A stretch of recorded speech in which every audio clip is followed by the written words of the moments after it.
Thanks for selling your car to Carvana. Here's your check. Whoa, when did I get here? What do you mean? I swear it was just moments ago that I accepted a great offer from Carvana Online. I must have time traveled to the future. It was just moments ago. We do same-day pickup. Here's your check for that great offer. It is the future. It's the present and just the convenience of Carvana. Sorry to blow your mind. It's all good. Happens all the time. Sell your car the convenient way to Carvana. Pickup times may vary and fees may apply. Running a business comes with a lot of what-ifs. But luckily, there's a simple answer to them. Shopify. It's the commerce platform behind millions of businesses, including Thrive Cosmetics and Momofuku. And it'll help you with everything you need. From website design and marketing to boosting sales and expanding operations, Shopify can get the job done and make your dream a reality. Turn those what-ifs into... Sign up for your $1 per month trial at shopify.com/special offer. Okay, y'all, it's time for an update. In regards to the unknown caller short episode, I have found out some further info. I've been trying to wait a little longer before saying anything, and for that, I'll tell you about it and you'll understand here in a bit. Before I go into that, though, I wanted to play the call again, so it is a bit fresh on everyone's mind. To set this up, as you'll hear in the call, because I'll leave the timestamp in, the call came in on Friday, May 30th, a little after 1:30 p.m. I was the person taking the call. Friday, May 30, 2025, 13:32 and 30 seconds. 911, what's the address of your emergency? Hello? Hello? Hello, what's the address there?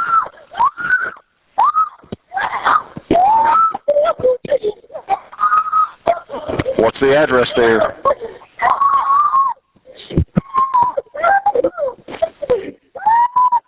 Hello? Tell me what the address is there.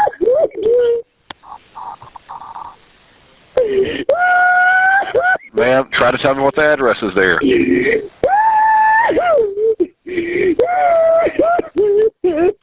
Ma'am, I want to send you some help, but you have to tell me where you're at.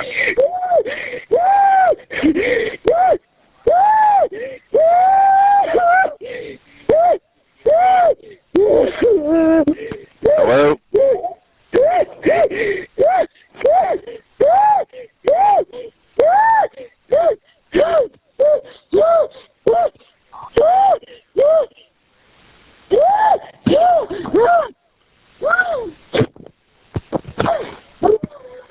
Hello?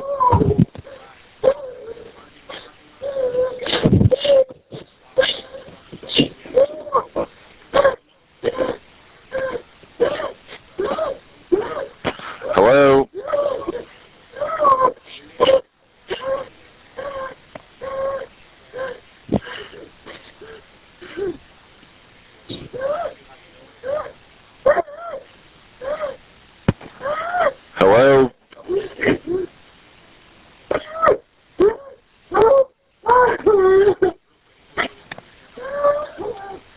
Hello? Hello? Hello?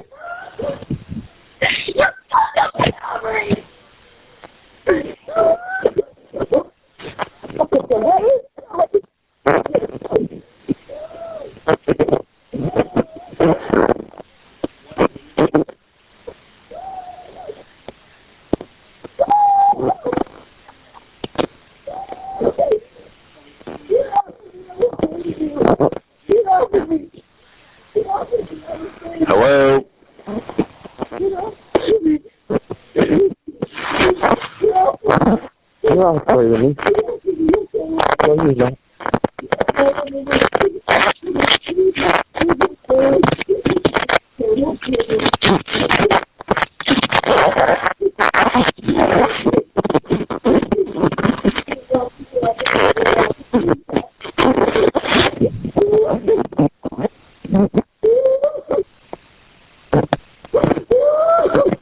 Hello?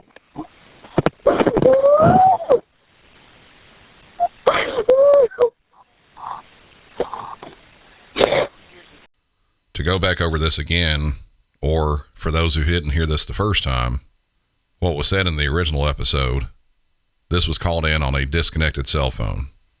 It was hard to tell if they meant to call 911 or if it was a butt dial type of thing. After hearing this now for probably well over a dozen times, I think it was some sort of mistaken dial just because of how the person screaming was distant from the phone. But, possibly less likely, but still a possibility, the person calling did mean to call, but just put the phone down directly after dialing. One thing is for certain in this. There's no doubt that the person is in a large amount of distress. When I was first listening to it, I fully believed that the person was being assaulted or possibly even sexually assaulted. But because of this being a disconnected device that was calling, I could never get a good location. The ping on the phone kept moving, even though it didn't at all sound like they were walking, running, or in a car. It sounded like they were inside of a room. The pings were all in a specific area, but the area was several blocks or more in diameter. In this area are a ton of houses and even more apartments. A call was sent up to check the area, but really that was all that could be done. Officers went around the area, and all they could really do is listen or look to see if anyone was in distress. The chances of that was very slim. Even more slim was getting any sort of subscriber info on the phone because it was no longer attached to a cell phone carrier. I got back to work after my weekend and immediately checked to see if anything was found. Nothing was. I was hopeful, but not at all surprised due to all the things I've talked about. I put out the episode in the hopes that someone in the area might have heard something or maybe could have known one of the voices on there. For days and longer after that, I was searching to see if anyone close by or even further out reported any sort of assault or sexual assault, missing persons, kidnappings, anything like that at all that would match up and maybe bring this to a close. Nothing similar was found. I had just about given up hope on anything and was just about to put out videos in the hopes that they might go viral and they would reach the ears of someone that might possibly know something that went on or could tell the voice of the caller. A couple of weeks after I took the call, I was working a police radio, the same one that was in the area where the call was placed, and noticed there were officers on a follow-up call for something they responded to the day before. Now, the next bit, I can't go into exact specifics, mainly because it can't really be absolutely 100% verified, but a lot of it matches up. In one of the many apartment buildings that are around there, a worker was there, and as he was walking by an apartment, he smelled something coming from it. They ended up making entry and saw someone not responsive. It was a man. They immediately backed out of the apartment and called police. Officers got there and entered the apartment, and they ended up finding two people deceased, a man and a woman.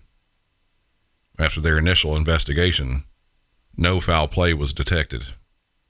Evidence there supported a double overdose. The reasons I think this might be it, the timing seemed pretty close, if not spot on. They believed the bodies had been there for a while, likely more than a week. There was also likely a third person that was there too, which may have been the man that was talking during the call. The part in the original call where I thought the female said, "You fucked up my ovaries," knowing what I know now and listening again, I believe she actually said, "You fucked up recovery." So what I think happened, and this is fully speculation based off the limited amount of info that I have, is that the male DOA that they found probably had already overdosed and was likely already dead. The female was obviously freaking out, likely because the male had overdosed, and the male that was there and was still alive was likely trying to get the female off the deceased male. From there, the female probably did some of the drugs that the male had done, and she also overdosed. The third person in the apartment probably just left before that or just after it happened. All of this seems to fit. The location, the timing, what was said on the call, it all just seems to fit. But again, I can't 100% confirm that. I don't have names of the parties involved. I don't have any sort of definite link to the phone. And the info I got in general was pretty light. I'm working on getting a copy of the police report, but I'm not sure if or when that will be available. I waited a couple of more weeks to do any sort of update on this, hoping that I would be able to find out more about it, but nothing else has come from it. Overall from this, I have pretty mixed feelings. Obviously, I'm saddened with the outcome, if that's what happened to the caller and the other person involved. I wish they would have gotten or asked for help sooner, as I wish anyone with a drug habit would do, especially with fentanyl being mixed in with just about everything that's out there nowadays. But there's a piece of me that is glad there may be some sort of closure, and I won't necessarily have to keep wondering about it. I'm sorry to have to pass along bad news like this, but as I've said so many times on the show, this is what dispatchers and other first responders have to deal with. It can be a terribly sad and frustrating job at times, but we are needed by other people that are in the middle of any number of different types of emergencies. We have to continue our duties and get the help to the people as best as we can. The outcomes just aren't always happy ones. Sorry for the shorter episode this week. If you live in the South like me, you know that late spring and early summer can bring on some of the usual allergy type things, and I've been dealing with that this week. My voice hasn't been and still isn't 100%, but I wanted to at least get this update out there because I've had so many people ask me about it. I'll be back with a full episode next week. Until then, for Music City 911, I'm Brandon, and y'all have a good one.